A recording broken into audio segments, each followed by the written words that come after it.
pues con eso vamos a continuar y toca el capítulo 19 de Jueces. Yo creo que la historia más difícil de contar de toda la Biblia, sinceramente. Es el levita y su concubina.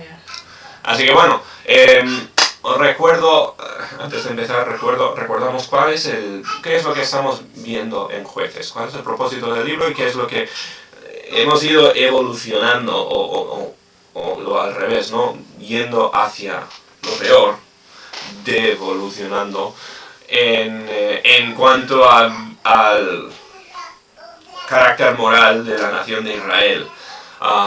De hecho, si Jueces lo ves como una continuación del libro de Josué, que realmente pues es así, ¿no? Uno ocurre justo después del otro, es una continuación de la historia de los judíos, pues es incluso más dramático la caída espiritual del pueblo. Y con cada juez, se supone que los jueces son líderes espirituales, pero con cada uno pues se ve que el pueblo está en una condición pésima. Esto es, recuerda, esto no es cualquier pueblo, ¿no? Esto no es una nación pagana. El pueblo de Dios está cometiendo atrocidades. Las últimas semanas hemos estado viendo cómo este hombre de Efraín se hizo un sacerdote asalariado, sacerdote propio para bendecirle, haciendo de idolatría, haciendo cosas como las naciones alrededor. Él siendo judío nunca tenía que haber actuado de esta forma, ¿no? Pero lo estaba haciendo, y como vemos a lo largo del libro de Jueces, la gente cogiendo las costumbres de los habitantes de la tierra, en vez de ser una luz, están imitando más y más a los idólatras. Y bueno, esta historia, el capítulo 19 lo deja y continúa esta historia en el capítulo 20 y el 21, que son los últimos capítulos del libro de Jueces. Y esto básicamente acaba la historia del tiempo de los jueces. Después de los jueces viene el primer rey. Y bueno, si Dios quiere continuaremos viendo ahí la historia. Pero esto básicamente nos está llevando hasta lo más profundo del pecado de los judíos. El propósito del libro de Jueces es ver que fue un fracaso total. Se podría decir casi como el fracaso de la ley de Moisés, no por culpa de la ley, no por culpa de Dios, pero la ley de Moisés, como nos dice el Nuevo Testamento, demostró que el pueblo era completamente incapaz de hacer lo correcto. Y la ley sirvió para demostrar el pecado que tenía en el corazón el pueblo de Israel. Y la necesidad de salvar. Y sí, evidentemente la necesidad de un redentor. Bueno, vamos a empezar, voy a orar y después empezamos el capítulo 19. Nuestro Padre, te damos gracias por el día, gracias por este tiempo que tenemos ahora. Pido que sea un tiempo de provecho, pido que nos ayudes en esta historia a encontrar el hilo del Evangelio y a aprender, aunque sea una historia gráfica y triste, más que nada pues triste. Te damos gracias, Señor, porque tenemos esta historia y tenemos el resto de la Biblia para aprender de ti, y pedimos que sea un tiempo de provecho. En nombre de Jesús, amén. Muy bien, entonces, como digo, es una historia fea, tiene temas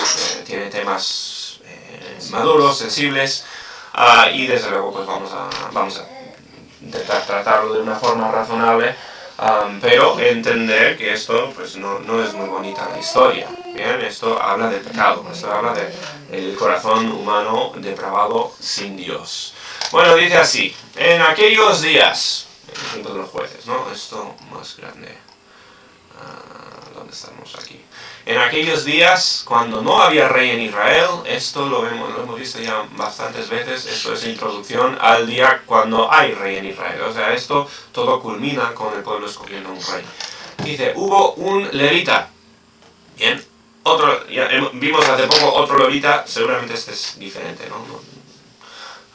Pero otro levita. Los levitas tenían lugares establecidos para que vivieran. Ellos no eran autónomos. Los levitas pues tenían trabajo que hacer, pero no se estaba haciendo la religión judía no se estaba cumpliendo el rol de los levitas para nada. Era un desastre espiritual, un desastre moral por todas partes, y vemos levitas rondando como la tierra, pues como vagabundos, sin propósito, porque el pueblo no está siguiendo a Dios. Y bueno, aquí pues dice, el levita que moraba como forastero, no tenía propósito, no tenía heredad, porque los levitas no habían heredado tribu. Ellos tenían un propósito, pero no se estaban haciendo. Moraba, dice, como forastero en la parte más remota del monte de Efraín. Tenemos el monte de Efraín. Bueno, Efraín es la tribu. Bien, y tenemos aquí. Esta es la zona de Efraín. Es una zona muy montañosa. No puedo realmente demostrar súper bien el monte. Vamos a intentar darle algo aquí, pero es una zona montañosa y no se sabe exactamente de dónde estamos hablando, porque como digo, es todo monte, pero en los montes, bien, han ocurrido ya varias historias por aquí. En los montes de Efraín dice, el cual este levita había tomado para sí mujer concubina de Belén de Judá. Ahora es curioso, porque aquí dice, o sea, dice mujer y le trata como mujer, en otras partes se le llama mujer, en otras partes se le llama concubina, lo cual da a entender que era más como esclava que mujer. Bien, o sea, las concubinas eran una cosa inferior a la mujer, o sea, al matrimonio.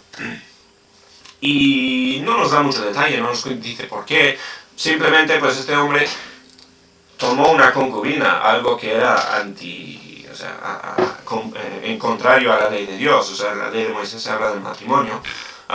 Lo estaba haciendo mal, fatal, ¿no? Esta es una persona que debería ser líder espiritual, líder religioso, y tiene una concubina, que esto es pues una compañera esclava o medio esclava o dependiente de él, pero estamos hablando de una situación fea, bien, no correcta.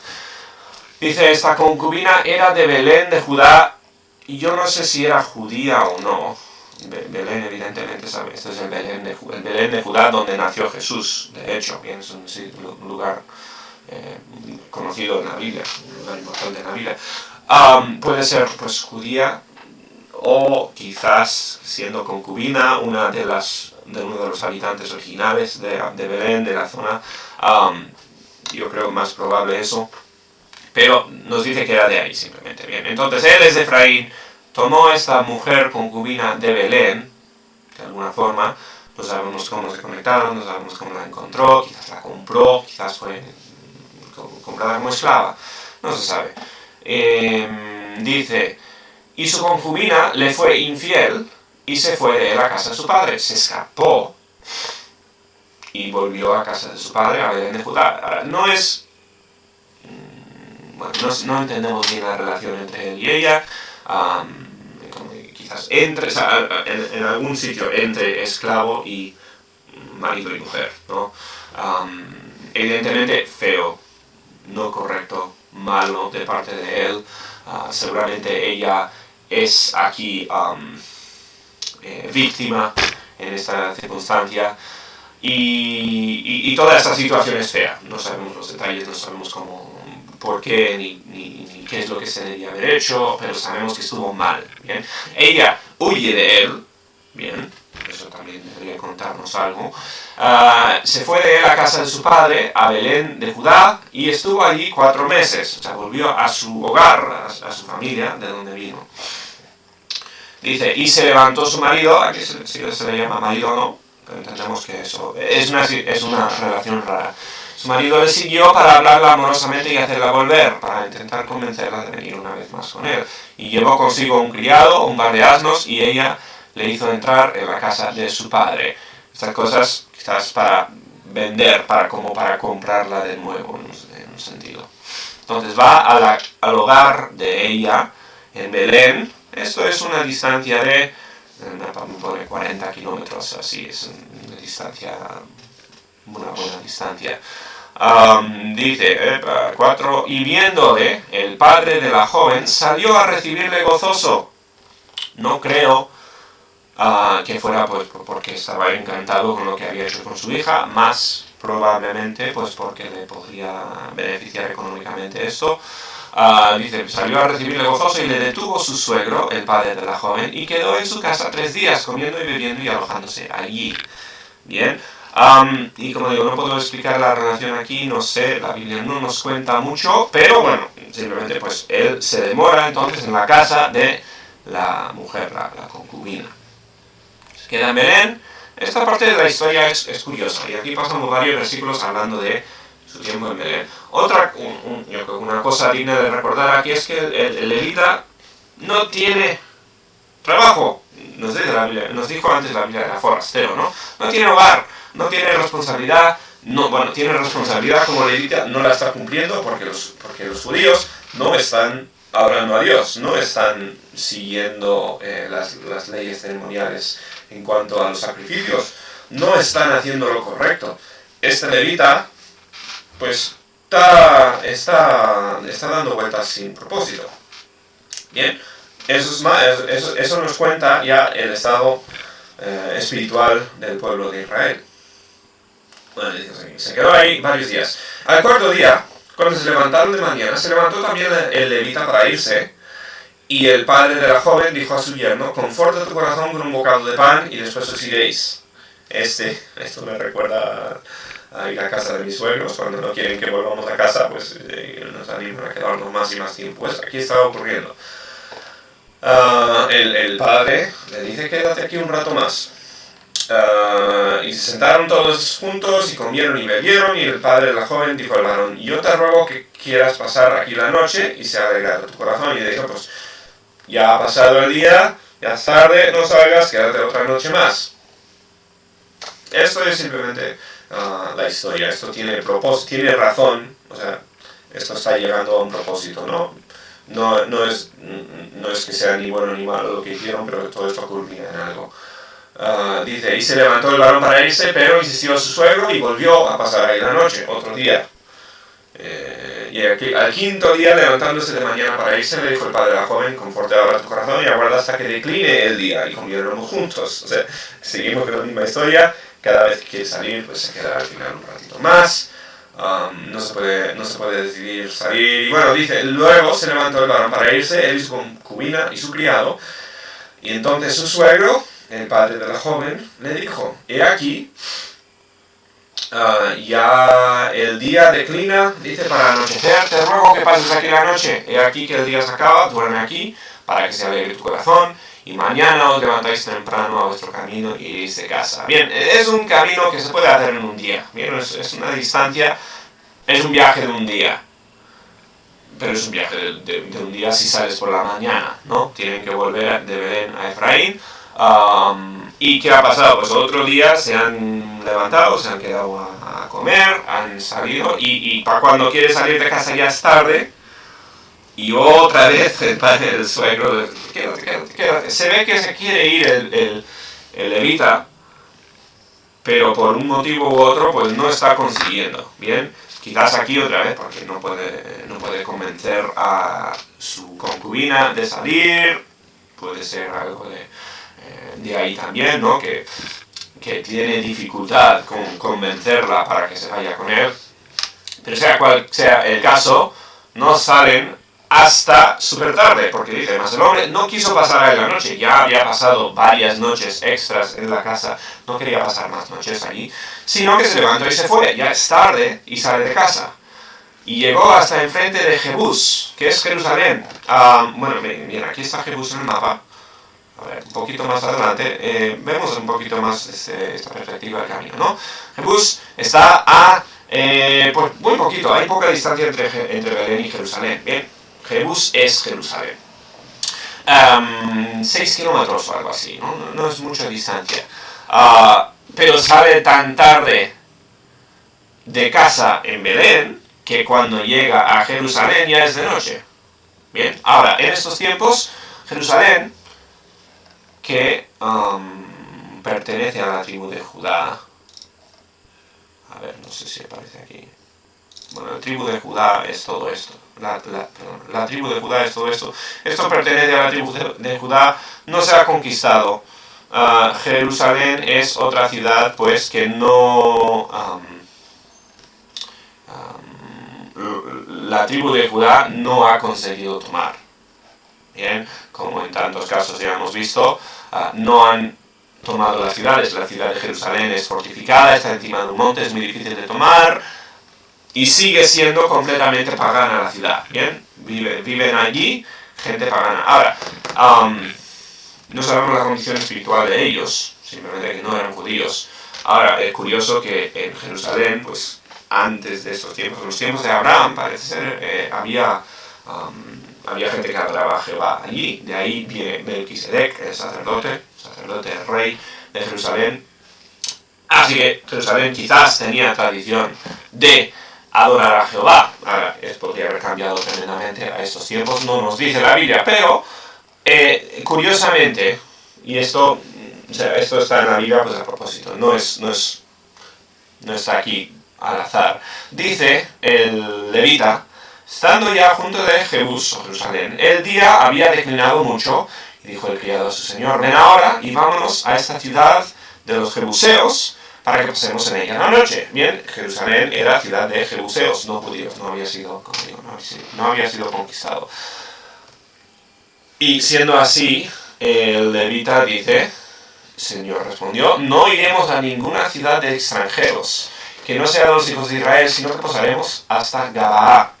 Ahora, esto es pues muy curioso, porque el levita dice: no, yo no me fío de extranjeros, yo no me fío de esta gente inculta, gente que no son siervos de Dios, gente mala. No vamos a ir a Jerusalén a parar, vamos a continuar a una ciudad judía. Así que dice: vamos a ir hasta Gabaa, que bueno, está más adelante, unos kilómetros más adelante. No mucho más allá de Jerusalén, pero está en el camino, ¿no? Se ve, de Belén, pues se pasa a Jerusalén y continúas a Efraín. O bueno, a la zona donde iría, no sabemos cuál es su destino exactamente. Pero Gabaa está más adelante. Dice: vamos a intentar llegar hasta Gabaa. Bien, vamos a llegar más tarde, pero dice: no me fío de gente que no son judíos. Prefiero ir a ciudad judía que a ciudad de extranjeros.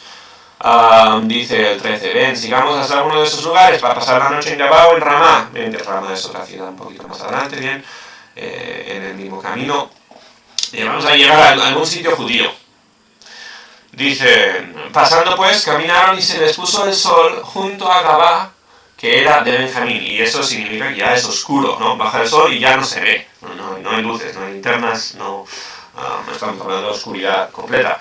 Así que, mira que les queda trecho todavía, les queda mucho para llegar a casa. Lógico, han tardado tanto en salir de casa, no han llegado al destino. Esto, me imagino, lo sabrían al salir. Bien, eso no les cogería por sorpresa, pero por una razón u otra salen tarde y se encuentran a mitad de camino. Entonces, están junto a Gabaa, es de Benjamín. Esto es la tribu de Benjamín, ¿no? Lo que está en rojo. Pertenece a Benjamín, la ciudad. Y ellos sí que habían tomado la ciudad de Gabaa y era ciudad ya controlada por judíos. Bueno, dice entonces: y se apartaron del camino para entrar a pasar allí la noche en Gabaa. Y entrando, se sentaron en la plaza de la ciudad, porque no hubo quien les acogiese en casa para pasar la noche. Ahora, esto es muy raro en la cultura judía, en la cultura de su día, donde la hospitalidad es sumamente valorada, era sumamente importante. Ahora, igual es raro hoy en día pensar en que venga un extranjero a la ciudad y alguien le acoja, le aloje en su casa, pero en estos tiempos anteriores, pues era de esperar. Bien, lo raro era que no te acogiera nadie. Se fueron a la plaza, esperaban. Aquí son judíos, ¿no? Aquí son seguidores de Jehová, el pueblo de Dios. A lo largo de Jueces vemos tantas veces como los judíos se imaginan que lo están haciendo todo bien. Vemos a jueces que y en la historia anterior, la persona que contrata a un levita y dice: ahora Dios me va a bendecir, ¿no? Porque yo tengo un sacerdote. Y se imaginan que lo están haciendo bien, pero están desobedeciendo completamente. O sea, son un desastre, pero aún así se consideran religiosos, se consideran el pueblo de Dios. Y esto es ejemplo perfecto de ello. El levita piensa, pero si somos aquí judíos, somos seguidores de Dios, ¿qué pasa? O sea, alguien me va a coger, vamos a ir a la plaza y esperar que alguien nos deja venir a su casa, y nadie se lo ofrece. Bien, se quedan ahí. Es raro, no es lo que esperaban. Por eso no se fueron a Jerusalén, ¿no? Dijeron, no, vamos a ir a un lugar judío porque judíos nos van a acoger. Dice, he aquí un hombre viejo que venía de su trabajo del campo al anochecer. Llegó a la ciudad tarde a esta hora, dice, el cual era del monte de Efraín, era pariente, o sea, de la misma tribu, o bueno, por lo menos de la misma zona de donde partía este levita, ¿no? Este levita vivía en Efraín. Esta persona venía también de Efraín, les vio, dice, el cual era del monte de Efraín y moraba como forastero en Gabaa. Él también era extranjero a la ciudad, él también era de fuera. Dice, pero los moradores de aquel lugar eran hijos de Benjamín. Nos lo aclara o nos lo resalta la Biblia, ¿no? Estos son judíos, estos son gente que deberías esperar mejor de ellos. No son los de Jerusalén, no son los extranjeros. Estamos hablando aquí de judíos. Los moradores de Gabaa son hijos de Benjamín, dice. Esto lo vamos a quitar, no creo que necesitemos el mapa ya. Dice, y alzando el viejo los ojos, vio a aquel caminante en la plaza de la ciudad y le dijo, ¿a dónde vas y de dónde vienes? Ve que este es extranjero, reconoce y le pregunta qué es de él. Y él respondió, pasamos de Belén de Judá a la parte más remota del monte de Efraín, de donde soy. Y había ido a Belén de Judá, más ahora voy a la casa de Jehová, y no hay quien me reciba en casa. Sabemos que en el monte de Efraín está Siloé, y ahí estaba el centro religioso de Israel, quizás se dirigía a esa zona, por eso dice la casa de Jehová. Pero bueno, está en camino y le explica un poco de dónde hay y le dice, y nadie me ha ofrecido entrar en su casa. Es muy raro, no es lo que me esperaba. Bueno, este dice, nosotros tenemos paja y forraje para nuestros asnos, también tenemos pan y vino para mí y para tu sierva, y para el criado que está con tu siervo, no nos hace falta nada. O sea, nosotros tenemos nuestros bienes, tenemos dinero, tenemos todo lo que necesitamos, lo único que no tenemos es donde dormir. O sea, no nos va a costar nada, queremos pagar alojamiento y todo. Dice, y el hombre anciano dijo, pasa contigo, tu necesidad, todo queda solamente a mi cargo, con tal que no pases la noche en la plaza. Entonces le dice, pues no, o sea, absolutamente os invito a casa, yo proveeré para vosotros, no os preocupéis, vais a venir conmigo, pero dice, pero no paséis la noche en la plaza.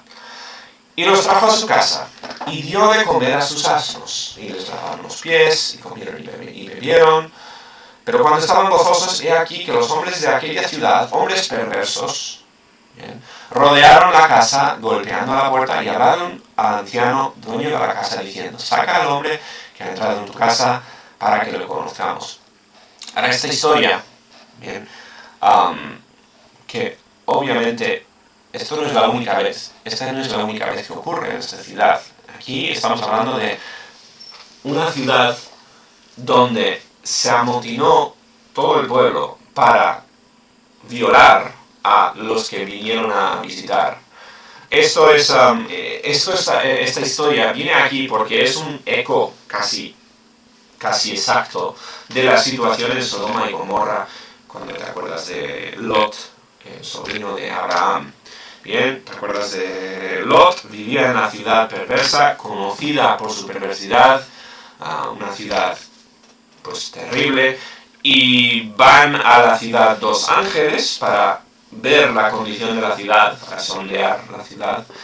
Les ve Lot y Lot les dice lo mismo, no os queréis fuera, veniros a mi casa y os protejo, y durante la noche ocurre todo esto, ¿no? Un motín, gente viene, dice, ven y saca a los extranjeros, les vamos a violar. Ahora, esto es evidentemente pecado sexual. Estamos hablando de un componente sexual aquí muy grande, pero también componente de, este es un extranjero, no toleramos a los extranjeros, vamos a hacerle daño a uno que es de fuera.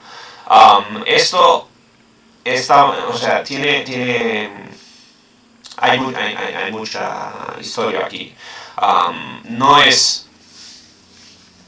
Están yendo al extremo opuesto de la hospitalidad, a esta idea de amar al prójimo y amar al extranjero.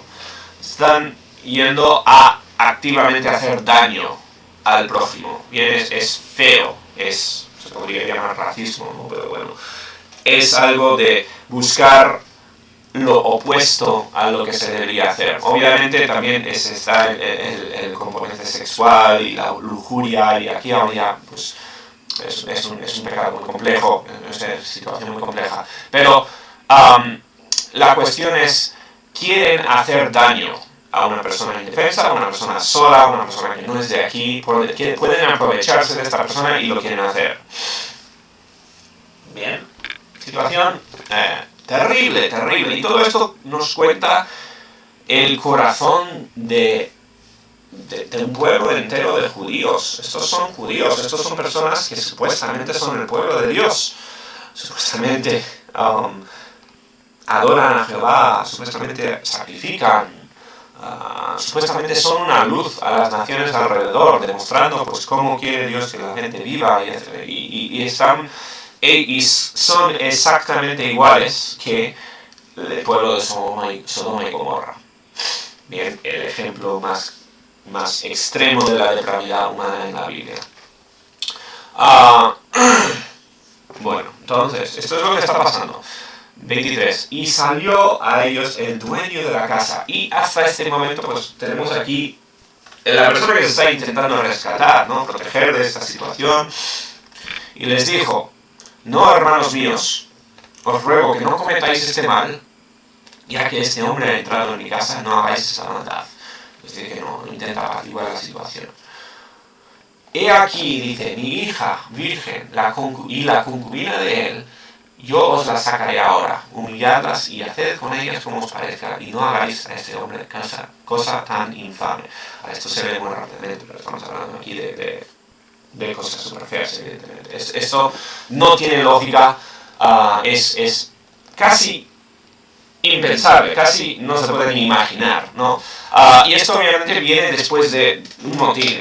Aquí ya es una persona que teme por su vida, se ha ido a tal extremo, exactamente como la situación de Lot, ¿no?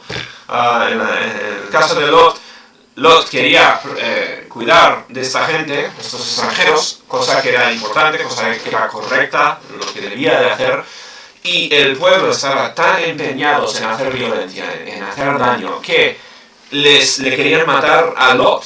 Y en este caso también esta persona se encuentra en peligro a sí mismo, y antes de que le saquen y le maten y le violen y le hagan cosas a él, antes de eso va a sacar a su hija y la concubina, y básicamente les van a echar a los perros para salvarse a sí mismos. Bien, eso que está pasando aquí. O sea, estos son tiempos evidentemente donde no tenían como iguales a los hombres y las mujeres. Evidentemente esto habla mucho de la forma de pensar y del machismo y cómo era la cultura en su día, y evidentemente cómo eran estas personas que están haciendo actos horribles. No lo digo para defender, obviamente. Están haciendo cosas terribles, impensables, ¿no? Para salvarse del pescuezo. Obviamente era cobardía, no hicieron lo correcto, pero toda esta situación es fácil de criticar, pero lo que nos cuenta una vez más es que este pueblo está depravado. Este pueblo no te puedes imaginar una situación más fea. O sea, más terrible que esto no hay. Entonces sacan a las dos personas inocentes, las dos personas que menos culpa tienen en nada. Dice, pues os lo ofrecemos. Dice, más aquellos hombres no le quisieron ir, por lo que tomando aquel hombre a su concubina le sacó, y entraron a ella y abusaron de ella toda la noche hasta la mañana, y la dejaron cuando apuntaba el alba. No sé si terminó siendo solo ella o salieron las dos mujeres, como había ofrecido el otro. Hay mucho aquí. Esto es simplemente un repaso muy alto de la historia. Obviamente más detalles súper feos que la Biblia no nos cuenta. Simplemente estamos viendo a vista de pájaro lo que ocurre aquí. Bien, pero básicamente sacrifica a su concubina, la persona que vino a por ella, le sacrifica al pueblo, apacigua la violencia del pueblo toda la noche, dice, y le dejaron cuando apuntaba el alba, o sea, cuando empezó el día ya. 26. Y cuando ya amanecía, vino la mujer, cayó delante de la puerta de la casa de aquel hombre donde su señor estaba, hasta que fue de día. Y se levantó por la mañana su señor y abrió las puertas de la casa y salió para seguir su camino. Y aquí la mujer, su concubina, estaba tendida delante de la puerta de la casa con las manos sobre el umbral. Y estaba muerta. Bien, esa idea. Tanta violencia, tanto le habían hecho que le habían matado al final. Y básicamente este hombre, pues por la mañana, el cobarde sale de casa, ya es cuando no hay que temer, y la encuentra muerta, o sea, ha sacrificado a su concubina para salvarse el pescuezo a él. Terrible por parte del pueblo de Gabá, y terrible por parte del levita, terrible por parte del dueño de la casa. Aquí no hay héroes, no hay ninguna persona inocente, no hay ninguna persona buena dentro de esta historia, ¿no? Lo único, o sea, quizás las mujeres son las que por lo menos o sea, eran más víctimas en todo esto. Dice 28, y él le dijo, levántate y vámonos, pero ella no respondió, está muerta. Y entonces la levantó el varón y echándola sobre su asno, se levantó y se fue a su lugar. Y termina la historia de una forma mucho mejor también, pero bueno, la encuentra muerta, continúa su camino con su cuerpo, y dice, llegando a su casa, tomó un cuchillo y echó mano de su concubina y la partió por sus huesos en 12 partes. O sea, cogió el cuerpo, hizo una barbaridad con el cuerpo, y dice, y lo envió por todo el territorio de Israel. Y cogió esta historia, o sea, lo que hizo, y visiblemente de una forma grosera, de una forma pues espeluznante, manda mensajes a todas las partes de Israel diciendo, oye, mira el crimen que ha cometido Gabá, mira lo que me ha pasado. Ahora este hombre, es que no tiene conciencia el hombre. Él es el culpable aquí, si hay un culpable, es él. Fue su estupidez la que les metió en la situación, él fue el que la sacrificó a ella. O sea, esto es casi, otra vez, es impensable. Pero bueno, todo esto simplemente para decir, esto lo cuenta a toda Israel. Y haciendo esta cosa tan gráfica, tan fea, pues se entera la nación de Israel, oye, de esta historia tan horrible. Todos se enteran que hay un pueblo en Israel donde se está cometiendo pues estas atrocidades. Y todo el que veía aquello decía, jamás se ha hecho ni visto tal cosa desde el tiempo de los hijos de Israel, desde el tiempo en que los hijos de Israel subieron de la tierra de Egipto hasta hoy. Considerad esto, tomad consejo y hablad. Y esto, lo que está diciendo es, habla del orgullo judío aquí. O sea, están diciendo, estas barbaridades no la hemos visto desde salir de Egipto. La idea siendo, los egipcios serían capaces de estas cosas. Los de antes, los de Sodoma y Gomorra, la gente que no es de Dios haría estas cosas, pero esto no ha ocurrido nunca en nosotros, que somos el pueblo de Dios. Otra vez, todo esto, en esta idea de que se consideran justos, se consideran buenos los judíos, son un desastre. Esto es simplemente un ejemplo, ¿bien? Esto no era el único pueblo pecaminoso. Hemos visto el libro entero de Jueces, donde a lo largo de todo el libro vemos que el pueblo es pecaminoso, el pueblo es un desastre, son un fracaso completo espiritual. Bien, los levitas mal, los jueces mal, el pueblo mal, todos son un desastre espiritual. Y culminando con esta historia. Pero otra vez, y lo vamos a ver en las próximas semanas, los judíos se piensan pueblo de Dios se piensan buenos y todo esto no les entra a la cabeza. No vemos arrepentimiento, no vemos que el pueblo diga, perdónanos Dios, queremos hacer lo correcto, ayúdanos a cambiar. No hay eso, y eso es lo que te esperas, eso es lo que debería ocurrir en el pueblo de Dios. Por eso están los sacrificios, ¿no? Por eso aprenden del perdón de Dios y todo lo que es el sistema el sistema religioso que estableció Dios para ellos. No hay nada de eso. El pueblo es un desastre, ¿bien? Y resumen de la historia. Propósito de este capítulo, como hablaste de los jueces, es decir, los judíos aquí en esta son un desastre, son horribles. O sea, es casi impensable esta historia y lo que ocurre en estos tiempos. Bien, y ahí termina la historia. El pueblo de Israel está en una condición pésima. No son el pueblo de Dios.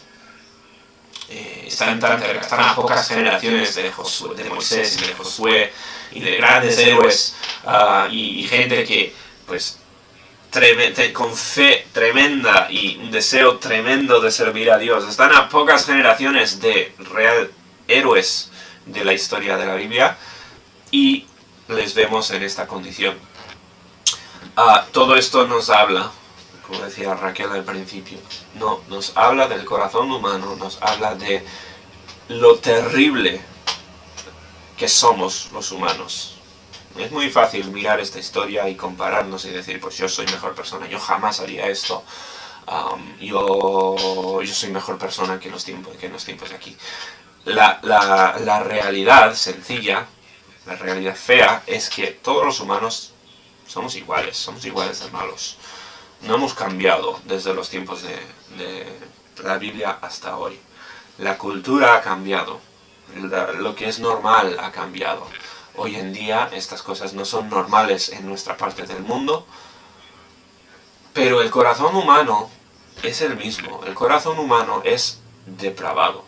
Es un corazón que vive en una cultura que refrena muchísimo de este pecado, porque hemos llegado a ese punto como cultura. La cultura, pues, en algunos aspectos va mejorando y se tapa más del corazón depravado de la humanidad, pero el corazón sigue siendo el mismo. Seguimos siendo las mismas personas que las de esta historia, y en las circunstancias, si las circunstancias se dan a ello, así actuaría el mundo hoy en día. Ahora, por la gracia de Dios, el corazón puede cambiar, ¿no? Y si eres un cristiano, si eres un hijo de Dios, es de esperar que tu corazón sea un corazón cambiado y que esté cambiando. Y si eres un hijo de Dios, pues no capaz de hacer estas cosas bien. Pero la Biblia nos dice que somos personas malvadas. Y esta historia es, pues, simplemente un ejemplo de ello. Otra vez, esto lo encontramos en los judíos. Esto era el pueblo de Benjamín, era uno de los pueblos de Israel, era una de las tribus de Israel. Se esperaba el levita mucho mejor de esta gente, y esto es lo que se encontró. Bien, el pueblo de Dios en estos momentos está fatal. No hay arrepentimiento, no hay adoración de Dios, lo que hay es libertinaje y pues que la gente haga lo que es según su naturaleza. Bien, y bueno, se acabó la historia. Yo contento de terminar la historia esta, que evidentemente es muy fea, pero es muy seria y nos debería hacer pensar, nos debería recordar que sin Dios somos capaces de cosas terribles. Si no hubiese un freno, y también, como digo, el freno de los tiempos en los que vivimos en tiempos donde hay policías, y hay cultura, y la gente te juzga si haces tales cosas, si haces cosas malas. Vivimos en una sociedad que reprime tremendamente los impulsos feos, humanos. Obviamente hay gente que siguen saliendo historias de vez en cuando. Dadas las circunstancias, todos son capaces de cometer atrocidades. Pero vivimos en tiempos donde no se espera ver esto y eso está genial. Pero la única forma de cambiar el corazón es a través del Evangelio. Y esta historia es parte de la historia del Evangelio en esto. Esto es simplemente demostración del corazón humano, algo que nos va llevando hacia la solución que puso en moción Dios para arreglar la depravidad humana. Bien, todo esto nos está llevando hacia el rey David. Y el rey David es donde Dios promete a través de él traer el Mesías, el que va a restaurar el mundo. Todo esto nos está llevando hasta el punto donde Dios va a salvar, ¿no? Queda mucho de queda mucho de la historia para llegar hasta ahí. Pero bueno, esto es imagen del pecado humano, casi como ningún otro en la Biblia. Así que bueno, el pecado de Gabá, si Dios quiere continuaremos la semana que viene, el capítulo 20, no os vayáis por el asco que ha dado hoy, porque, como digo, termina la Biblia, termina la historia con salvación, con redención, con Cristo. Bien. Pero bueno, hay que entender estas cosas para llegar hasta Cristo. Bien, vamos a terminar ahí. Voy a orar y ahí lo cerramos. Nuestro Padre, damos gracias por el día, gracias por el tiempo ahora en tu palabra. Gracias por esta historia, aunque es tan difícil de leer, tan fea. Gracias porque nos recuerda de la capacidad para el pecado humano. Pedimos que nos ayudes, Señor, a cambiar. Pido que nos ayudes a crecer. Pido que pues, tu Espíritu Santo nos transforme y nos ayudes a impactar el mundo a nuestro alrededor para el bien. Gracias por todo. Pido que nos ayudes esta semana, que bendigas a cada uno en el nombre del Señor Jesús. Amén.